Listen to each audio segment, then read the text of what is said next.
पन्नगे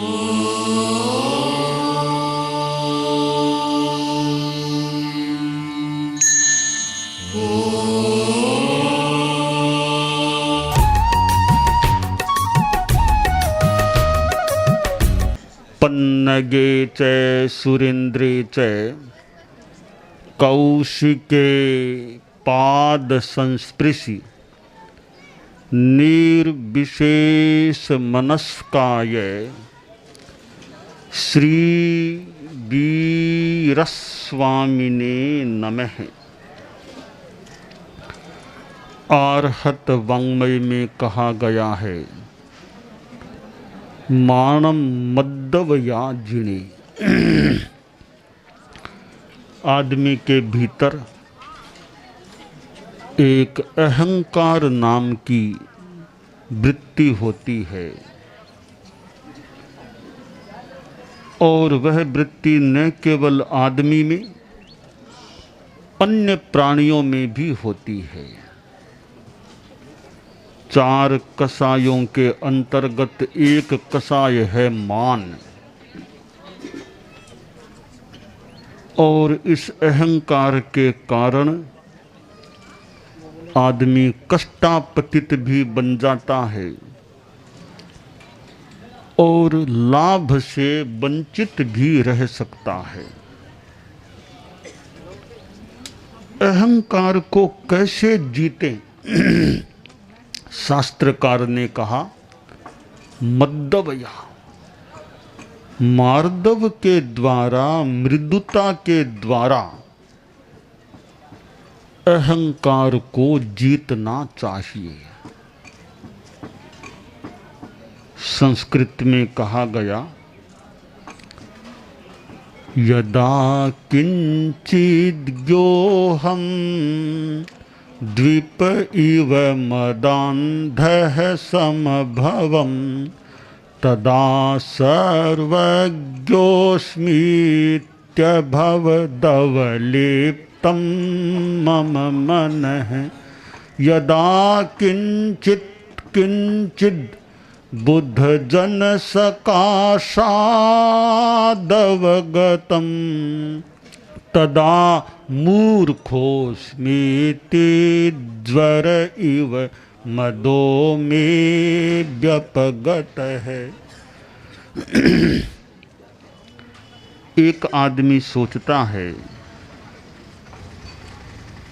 जब कुछ ज्ञान उसके पास हो गया, उसने चिंतन किया, सोचा कि मैं तो सर्वज्ञ बन गया,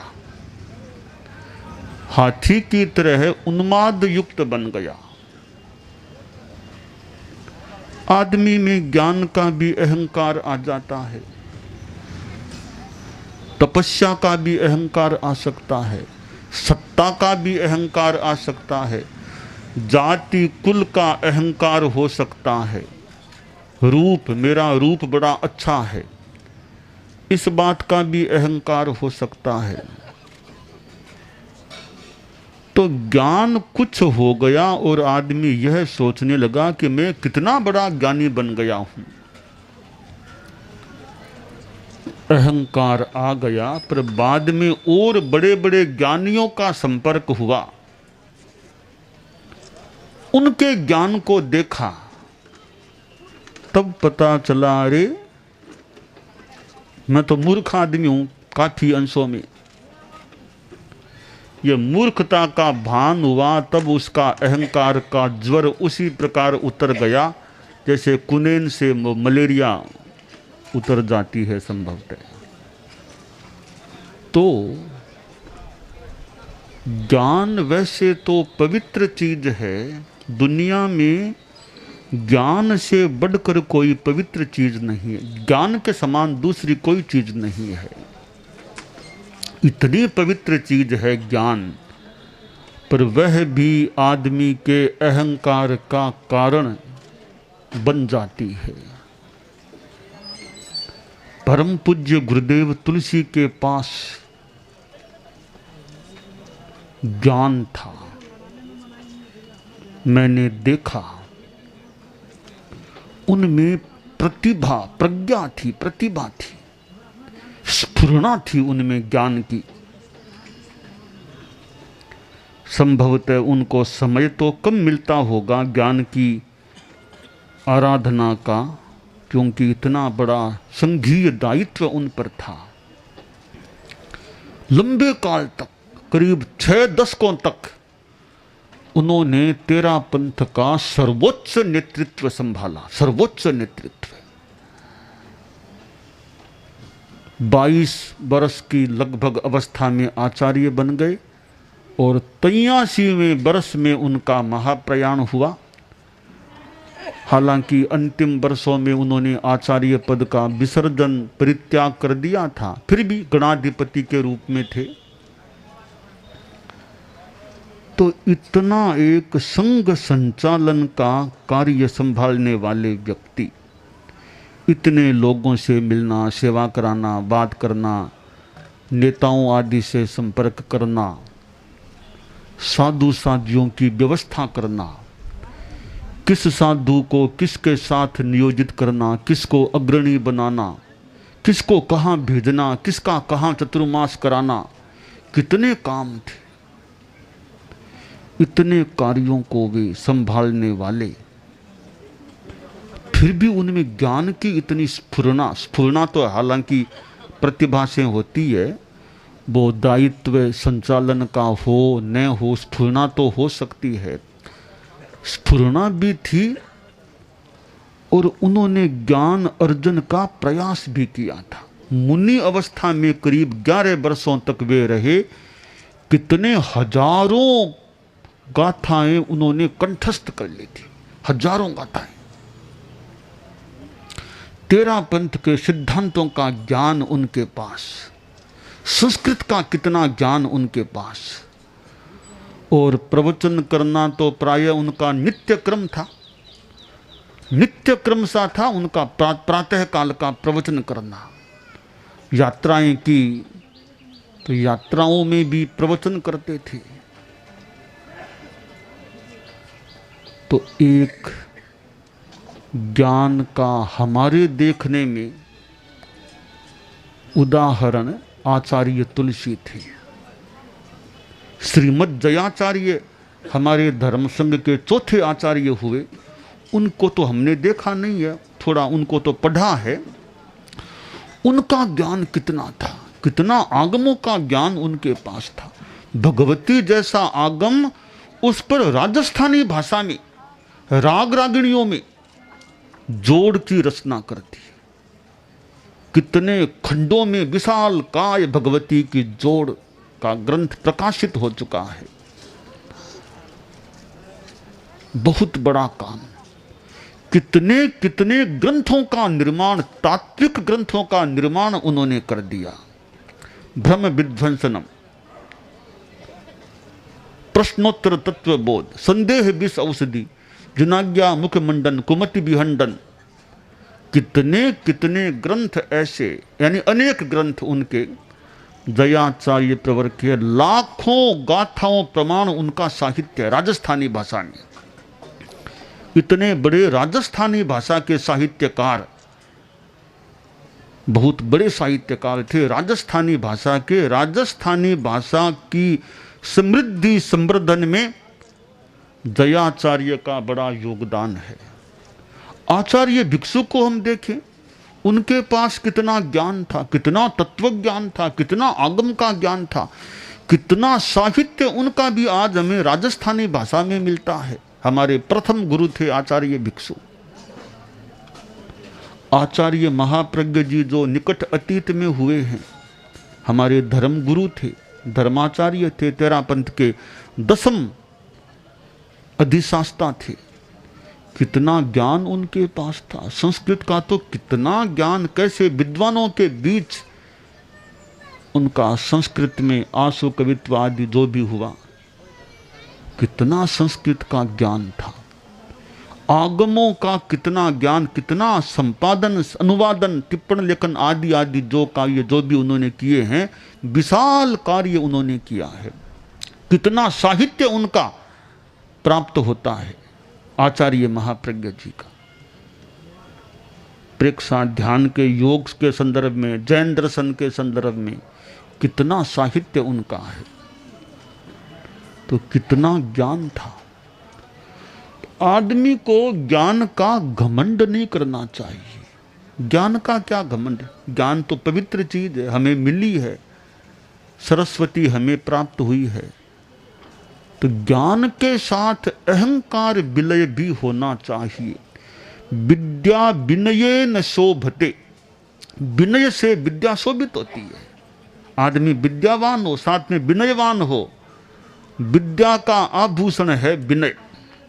आप लोग शरीर पर आभूषण पहनते हैं ना, गले में हार या अंगुलियों में अंगूठी और विभिन्न आभूषण शरीर के आभूषण होते हैं। तो विद्या का विभूषण है विनय। विनय साथ में है तो विद्या शोभित होती है। तो ज्ञान का हमें घमंड नहीं करना चाहिए।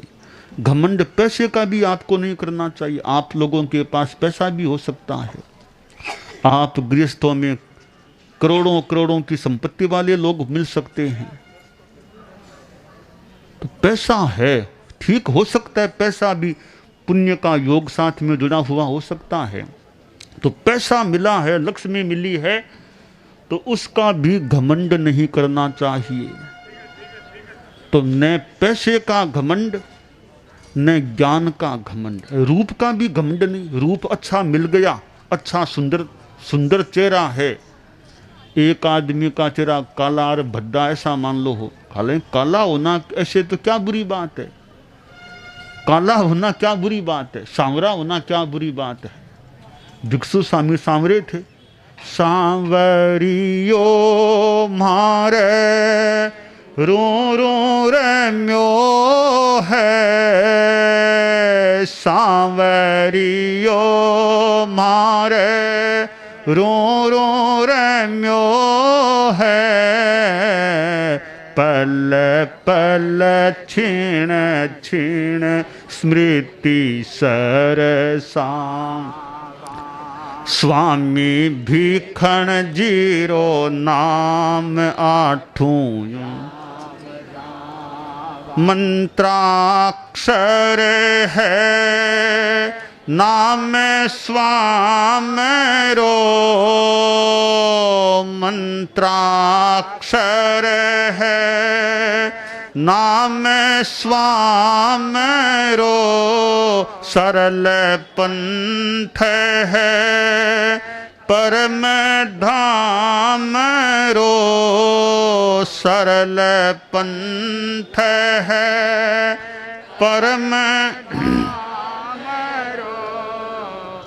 भिक्षु नाम री गंगोतरी में नित नहावा, भिक्षु नाम री गंगोतरी में नित नहावा।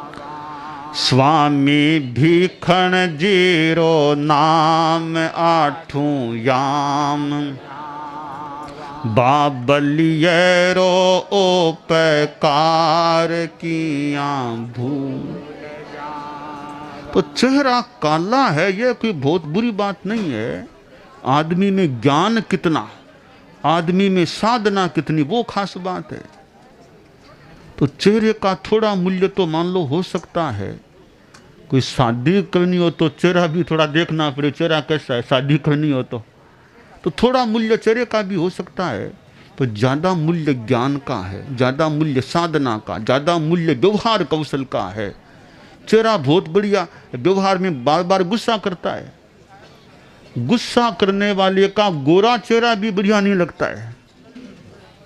चेहरा गोरा है पर गुस्से में आ जाएगा तो चेहरा बढ़िया नहीं लगता है। मान लो सांवरा भी है, शांत है, प्रसन्न है, तो सांवरा चेहरा अच्छा लगता है। तो भिक्षु स्वामी सांवरिया थे। तो हमारे में रूप का भी अहंकार नहीं आना चाहिए।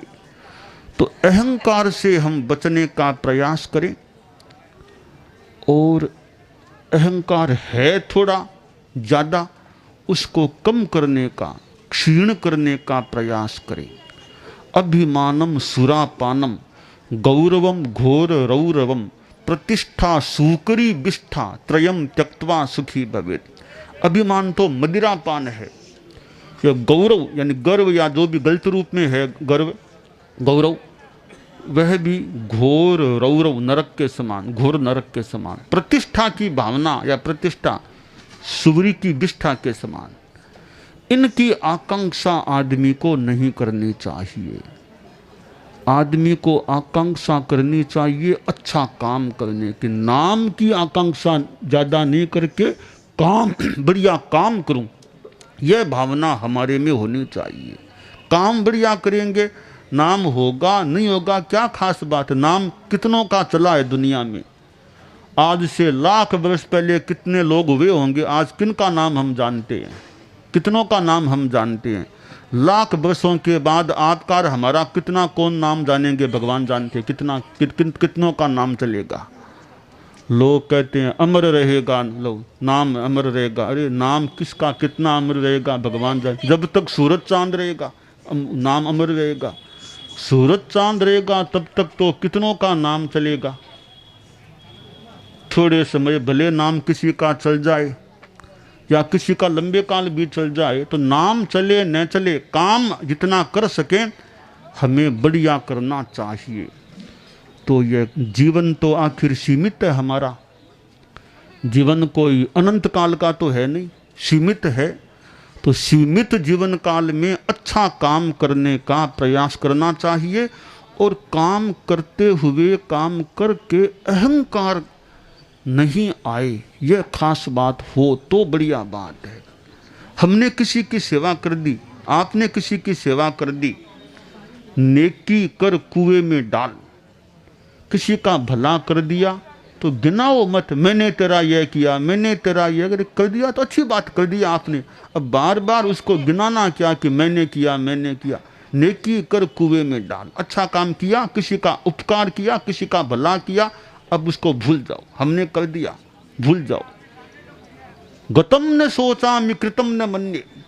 गई बात को ज्यादा शोक नहीं करना चाहिए। किए हुए उपकार को, उपकार करने वाले को याद नहीं करना चाहिए अनावश्यक रूप में।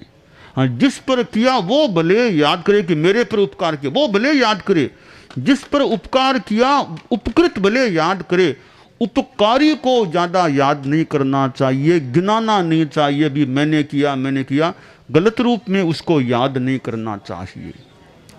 तो शास्त्रकार ने कहा कि मार्दव के द्वारा अहंकार को जीतने का प्रयास करें। तो हम लोग जो धर्म के क्षेत्र में हैं, हमारे साधु साध्वियाँ, हम लोग चारित्रात्माएं जो धर्म की साधना में हैं, हमें तो विशेष ध्यान यथासंभव देना ही चाहिए कि हम अहंकार के जाल में न फंसें। बस काम अच्छा करें, साधना अच्छी करें। अहंकार तो यूं देखें तो तीर्थंकर दुनिया के बड़े आदमी होते हैं। हमारी मानव जाति में बड़े मनुष्यों में तीर्थंकरों का नाम लिया जा सकता है। तीर्थंकर इतना बड़ा अतिशय, इतने ज्ञानी, अनंत ज्ञानी, वीतराग, उनसे बड़ा आदमी दुनिया में कौन मिलेगा। पूरी दुनिया में, पूरी सृष्टि में, मानव जाति में तीर्थंकर से बड़ा आदमी कौन मिलेगा। चक्रवर्ती है तो उसमें अनंत ज्ञान नहीं है, और संपदा हो भी तो अनंत ज्ञान नहीं, वो तीर्थंकर में होता है। तो तीर्थंकर इतने बड़े आदमी हैं, वो कभी अहंकार करते हैं क्या। भगवान महावीर कितने बड़े आदमी थे, तीर्थंकर बनने के बाद उन्होंने कितनी बार अहंकार किया। तीर्थंकर अहंकार करते नहीं है। अहंकार करने वाला तीर्थंकर बनता नहीं। तीर्थंकर अहंकार करता नहीं, अहंकार करने वाला तीर्थंकर बनता भी नहीं। यह पहली, यह कसौटी है कि अहंकार छूट गया तो तीर्थंकर का पद मिलेगा, वरना नहीं मिलेगा। तीर्थंकर आमतौर से पुरुष ही बनते हैं, आमतौर से तीर्थंकर पुरुष बनते हैं। 24 तीर्थंकर हुए हैं हमारे, तो 23 तो पुरुष हुए ही हुए हैं, स्पष्ट है। एक 19वें तीर्थंकर मल्लीनाथ हैं, उनके बारे में बात जरूर आती है कि वो स्त्री थे, पर उनका स्त्री होना भी सामान्य नियम से हटकर था। और संभवतः बात तो यह वो स्त्री बने वो अपनी गलती के कारण से बने। उन्होंने पूर्व जन्म में थोड़ी दोष किया, गलती की, तब वे स्त्री बने, वरना संभवतः उनको पुरुष ही बनना था तीर्थंकर के रूप में। तो कोई थोड़ी गलती होने से, दोष होने से वे स्त्री के रूप में बन गए। तो आमतौर से तीर्थंकर पुरुष ही बनते हैं, और वे इतने पुरुष होने के बावजूद अहंकार से पूर्णतया शून्य हो जाते हैं। ये इनकी विशेषता। इतने बड़े पुरुष, पौरुष वाले, पर अहंकार का नाम नहीं, अहंकार का काम नहीं, बिल्कुल निरहंकार आत्मा होती है, निर्विकार आत्मा होती है, निष्क्रोध आत्मा होती है। तो वे ही तीर्थंकर बन सकते हैं। अहंकारी आदमी, घमंड में रहने वाला आदमी घमंड की अवस्था में तीर्थंकर बन नहीं सकता। तो हम अहंकार शून्यता का अभ्यास करें, यह काम्य है।